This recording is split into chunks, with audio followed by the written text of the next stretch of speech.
اور حضور نے خود ان کی عظمت کو اس انداز سے بیان کیا۔ حضرت جبیر بن مطعم رضی اللہ تعالیٰ عنہ روایت کرتے ہیں، قال اتت النبی صلی اللہ علیہ وسلم امرأة فکلمتہ فی شیء فامرها ان ترجع الیہ۔ ایک خاتون حضور کی خدمت میں آئی، اس نے حضور سے کسی معاملے میں بات کی تو آقا کریم نے فرمایا چلی جا پھر واپس آ جانا۔ قالت یا رسول اللہ ارایت ان جئت ولم اجدک کانہا ترید الموت۔ اس نے عرض کیا اگر میں پھر کبھی آئی تو آپ نہ ہوئے تو، یعنی اس کا مطلب تھا کہ آپ اگر وصال کر گئے ہوئے تو پھر کیا کروں گی؟ قال فإن لم تجدنی فاتی ابا بکر، اگر میں نہ ہوا تو ابو بکر تو ہوں گے نا۔ یہ روایت بخاری میں بھی ہے اور مسلم میں بھی ہے۔ علماء نے کہا کہ یہ حضور ابو بکر صدیق رضی اللہ تعالی عنہ کی خلافت کی طرف واضح اشارہ ہے۔ حضرت علی المرتضیٰ رضی اللہ تعالی عنہ نے حضرت فاطمہ زہرا رضی اللہ تعالی عنہا کی موجودگی میں دوسری شادی نہیں کی تھی، بلکہ کرنا چاہی تو حضور نے منع فرما دیا۔ ان کے وصال کے بعد حضرت مولا کائنات نے بہت ساری شادیاں فرمائی تھیں، ان میں ایک زوجہ سے ایک بیٹے پیدا ہوئے تھے محمد بن حنفیہ، یہ حضرت مولا کائنات سیدنا علی المرتضیٰ کے فرزند ہیں۔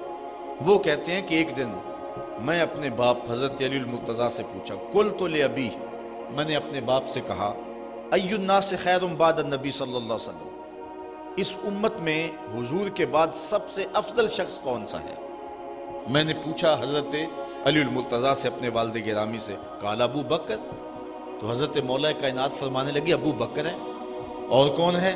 قلت ثم من، میں نے کہا پھر کون ہے؟ قال عمر، عمر کہتے ہیں وخشیت ان یقول عثمان، میں نے تیسری بار نہیں پوچھا کہ پوچھا تو حضرت عثمان کا نام نہ لے، تو کہتے ہیں قلت ثم انت، میں نے کہا اچھا پھر تیسرے آپ ہوئے؟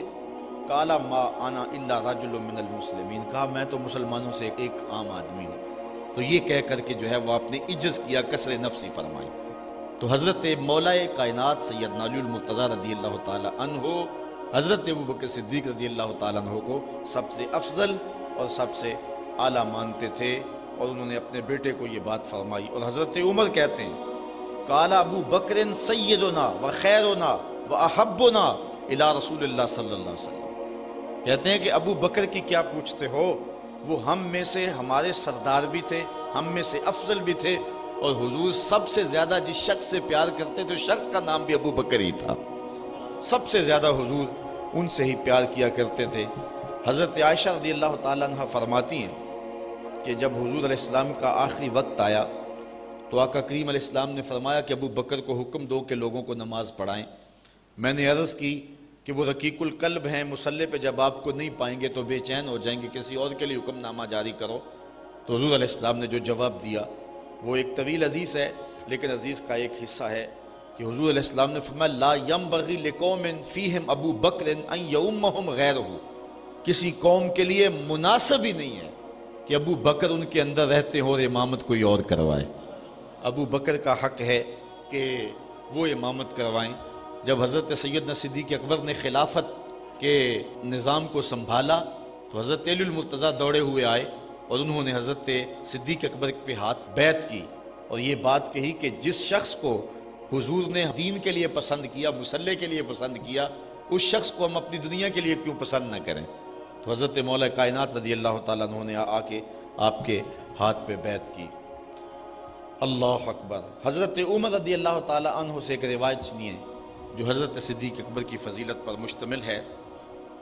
کہتے امرنا رسول اللہ صلی اللہ علیہ وسلم ان نتصدق ووافق ذلك عندي مالا فقلت اليوم اسبق ابا بکر ان سبقته یوما، کہتے حضور نے ایک مرتبہ فنڈ کے لیے ارشاد فرمایا کہ لاؤ راہ خدا میں پیش کرو، تو میرے پاس اتنی خوشحالی تھی کہ اتنی کبھی خوشحالی ہوئی نہیں تھی، تو میں نے کہا اگر ابو بکر سے بڑھ سکتا ہوں تو آج بڑھ سکتا ہوں، آج اللہ کا خاص کرم ہے تو آج میں ابو بکر سے اگر بڑھ سکوں تو آج بڑھ سکتا ہوں۔ فجئتو بنصف مالی، میں گیا اور آدھا مال لے آیا۔ فقال رسول اللہ صلی اللہ علیہ وسلم ما ابقیت لأہلک فقلت مثلہ، حضور نے پوچھا عمر گھر والوں کے لیے کیا چھوڑا ہے؟ میں نے کہا اتنا ہی چھوڑ آیا ہوں، جتنا لے آیا ہوں اتنا ہی چھوڑ آیا ہوں، آدھا لے آیا ہوں آدھا چھوڑ آیا ہوں۔ وَأَتَى ابو بکر رضی اللہ تعالیٰ عنہ بِكُلِّ مَا عِندَهُ، کہتے ہیں پھر ابو بکر سارا مال ہی سمیٹ کے لے آئے۔ اللہ اکبر۔ فقال یا ابا بکر ما ابقیت لأہلک، حضور نے کہا ابو بکر تم گھر کے لیے کیا چھوڑا ہے؟ حضرت ابو بکر رضی اللہ تعالیٰ عنہ نے کہا ابقیت لہم اللہ ورسولہ، حضور میرے سامنے بھی آپ ہیں، میرے گھر میں بھی تو آپ ہی ہیں نا۔ وہ اپنے نام لیواؤں کو تنہا چھوڑتے کب ہیں، جہاں ہم دم نہ ہو کوئی وہاں سرکار ہوتے ہیں۔ تو کہا کہ میں اللہ اس کے رسول کی رضا کو گھر چھوڑ آیا ہوں۔ قلت لا اسبقہ الی شیء ابدا، حضرت عمر کہتے ہیں پھر میں نے کہا کہ میں ابو بکر سے کبھی بھی نہیں بڑھ سکتا۔ اللہ تعالیٰ نے ان کو شان یہ انوکھی دی ہے۔ حضرت عمر رضی اللہ تعالیٰ عنہ دوسرے خلیفہ راشد ہیں، اللہ تعالیٰ نے ان کو بھی بڑی شان عطا فرمائی، اور شانوں کا عالم یہ ہے کہ حضور علیہ السلام نے ارشاد فرمایا کہ ان اللہ جعل الحق علی لسان عمر وقلبہ، اللہ تعالیٰ نے عمر کے دل اور زبان پر حق جاری کر دیا ہے۔ حضرت عمر جب بولتے ہیں تو ان کی زبان پر حق ہی جاری ہوتا ہے، بلکہ آقا کریم علیہ السلام نے اللہ کی بارگاہ میں دعا مانگی کہ اللہم اعز الاسلام بأبی جہل ابن حشام اور بعمر ابن الخطاب، اے اللہ یا ابن حشام، ابو جہل بن حشام یا عمر بن خطاب، ان دونوں میں سے کسی ایک سے جس کو تو پسند کرتا ہے اسلام کو عزت دے دے۔ یہ حضور نے دعا کی، ادھر یہ تلوار لے کے بانی اسلام کا چراغ بجھانے نکلے تھے، لیکن راستے نے کہا کدھر جا رہے ہو؟ کہا بس آج کام تمام کرنے جا رہا ہوں۔ کہا گھر کی تو خبر لو۔ کہا کیا ہوا ہے؟ کہا تمہاری بہن بھی اس آقا کی غلام بن گئی۔ وہ واقعہ پھر آپ نے سنا ہے کہ وہ جب گئے تو قرآن مجید کی تلاوت ہو رہی تھی، عمر کا پھر دل ہی بدل نہیں گیا۔ اللہ اکبر۔ اقبال کہتے ہیں تو نہ دانی کے سوزے کراتے تو دیگر گوں کر تقدیر عمر را، میری بہن تو نہیں جانتی، تو چھوڑ گیا قرآن کی تلاوت۔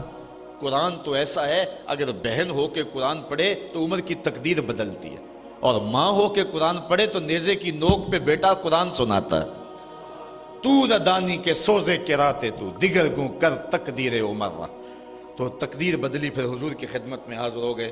حضرت عقبہ بن عامر رضی اللہ تعالی عنہ روایت کرتے ہیں کہ حضور علیہ السلام نے ارشاد فرمایا لو کان بعدی نبیا لکان عمر، اگر میرے بعد کوئی نبی ہوتا تو عمر ہوتا۔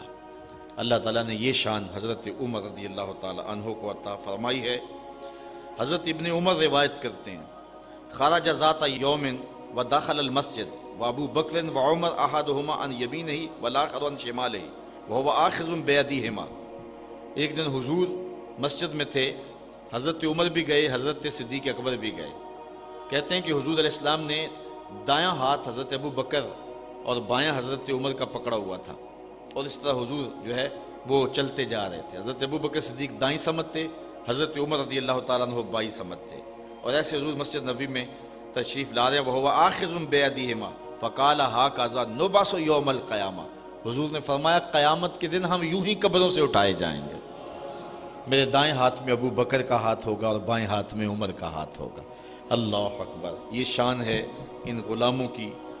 حضرت عائشہ رضی اللہ تعالیٰ عنہ روایت کرتی ہیں کہ حضور علیہ السلام گھر میں لیٹے ہوئے تھے اور آقا کریم کی پنڈلی سے کپڑا ہٹا ہوا تھا، تو حضرت ابو بکر صدیق آئے اور انہوں نے اذن طلب کیا، حضور فرمایا آ جاؤ، اور ایسے ہی لیٹے رہے، اور پنڈلی پر جو کپڑا تھا کو آگے نہیں کیا ہے، اسی طرح ہٹا رہا۔ وہ آئے، بیٹھ گئے اور باتیں کرنے لگے۔ ثم استاذن عمر، پھر حضرت عمر آ گئے رضی اللہ تعالیٰ عنہ، تو وہ بھی آ کے بیٹھ کے حضور نے اجازت دے دی۔ حضور علیہ السلام نے کوئی